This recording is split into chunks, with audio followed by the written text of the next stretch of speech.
You are listening to the Purdue Report with Jake Dunn, our preview of the Boilermakers in the Bahamas, only on the Central Indiana Sports Report.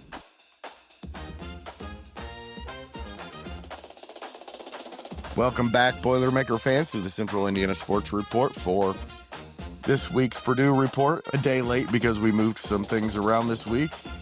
With no football, we're here to talk exclusively about basketball this week and preview the top-ranked Boilermakers trip to the Bahamas, where they're going to face a couple of Power 5 conference schools, Jake, and we'll break down Memphis and Texas Tech here in a moment. First, let me tell you, what are you most interested in seeing from this trip? I'm really looking forward to seeing Purdue's depth this week. Memphis is a pretty solid team. Texas Tech is a really good team, and I think a team that can give Purdue fits if the starters are having trouble, getting it going. Perfect opportunity for guys like TJ Cox, Jakari Harris, Jack Benner. Perfect time for those guys to really step up and kind of prove their value. Purdue has now won 10 straight MTEs, stands for multi-team event games, chasing its fifth tournament title. Over the last few years. So I remember a time not that long ago they couldn't win one. It's been a fun era for sure with the Matt Painter, especially the last decade or so. And this team seems to be as fun as any of those. And Jake, a big reason for that is Omer Mayer looked fantastic the other night. I think he's who I'm most looking forward to seeing. You speaking of depth, you might get to a point where he needs to start if he's that good, if he's as good as he was against Akron. And I'm not sure you could say he was the best player on the floor because there are two really, really good players. But you could have made an argument that he was the best player on the floor in that game against Akron, and really looking forward to seeing what he can do in this two-game stretch. Absolutely. He's only going to get better as the season progresses too, which is what excites me. And I want to see some minutes from Liam Murphy and see what he can bring, because that guy just doesn't seem to miss a shot. Greg actually saw today he's going to be out for a little bit, shoulder problem. So I had not seen that.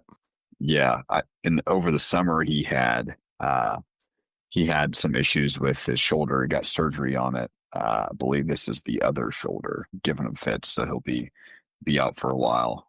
Not sure how long, but what I saw today. It sure looked like he was going to be the first guy just outside of the rotation, but with that specialty of just being able to be a dead-eye shooter, and hopefully he'll be able to get back into the lineup at some point, because you don't see many guys who just never seem to miss, and he is one of those guys. Definitely a guy that can knock down shots at a really high clip, and that's why Purdue brought him here. It's because of his ability to knock down shots. And you never want to have injuries happen, but obviously better to have them happen early in the season rather than in February, March, or even April. So I guess the bright spot is it's still early on the season, and hopefully that you can come back and be able to contribute right away.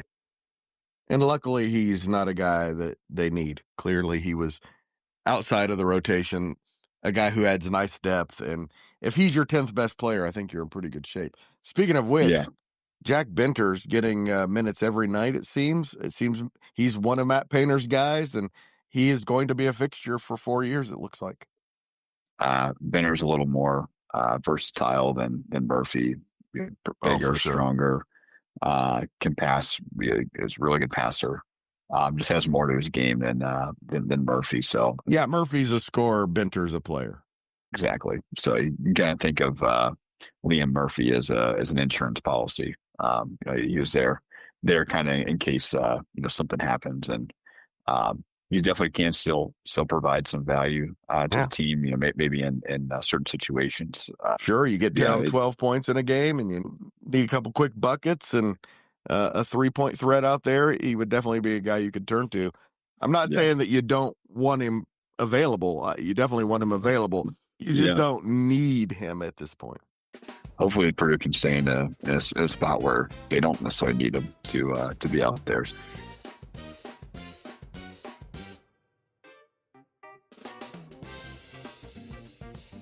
Well, Jake, they're definitely not going to need him on Thursday. I got a chance to watch Memphis play UNLV, and let me tell you, they have 15 new players on that team. Some of them are pretty talented. They are really good at pressure defense. They are really, really bad at back-end defense, like one of the worst I've ever seen. UNL, at least 15 uncontested layups in this game. And Trey Kaufman-Wren is going to feast in this one. Looking forward to seeing TKR and Oscar Clough. As we've talked about, they've dominated the glass here in the past few games, and looking for their size and physicality really just to be a real problem for this Memphis team, especially on the glass. To your point, that they brought basically a whole new roster. Started the season 1-2, and including that home loss to UNLV.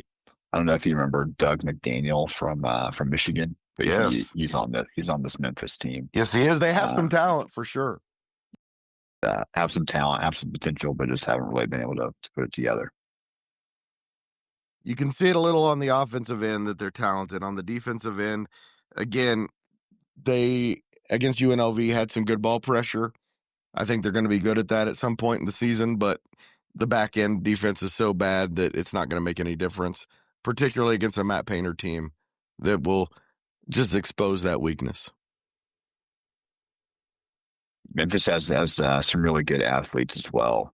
Kind of like Alabama and Texas Tech will be the same story. Got some really good athletes that can put some pressure on Purdue on the defensive end and can push the tempo. So certainly gonna be a test, but I think Memphis is it's pretty similar to Akron. I don't think they're nearly as good as Akron right now. They might be later. As you mentioned, they have talent. Curtis Givens from LSU, Aaron Bradshaw from Ohio State, Quante Berry from Temple, and also Hassan Abdul Hakim might be their best player. They have talent. They might be good later in the year, but right now that defense is lost. I know Penny Hardaway. He's had some success there in Memphis, so we'll see what he can do here with this team of really just a brand new team. Like I said, 15 players new to the team. It's hard to just bring 15 players together and suddenly have a good basketball team, and that's what makes Purdue so good. And Purdue's experience and chemistry should really shine in this game. And I believe the line from Vegas was Purdue's favored by 14.5. Over.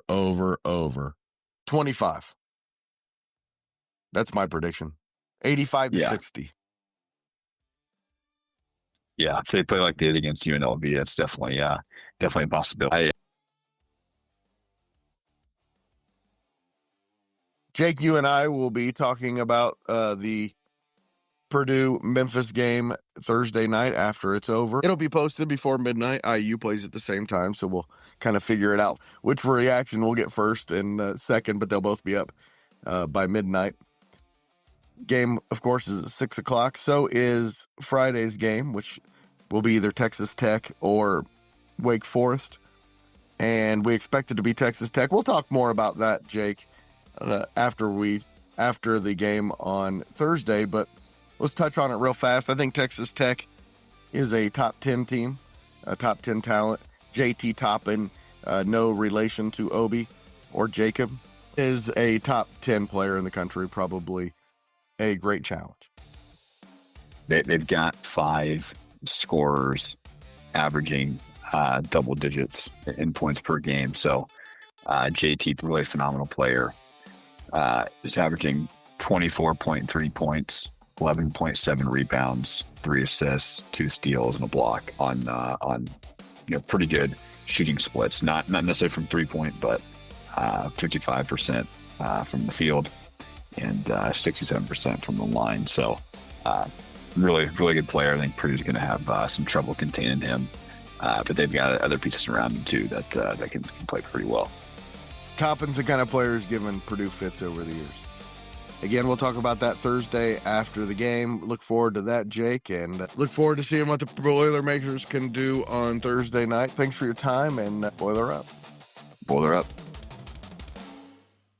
And thank you for listening. If you enjoyed this podcast, please do us a huge favor and share it with a Boilermaker fan in your life and help us spread the word that the Central Indiana Sports Report is here talking about what Central Indiana sports fans are talking about every single day.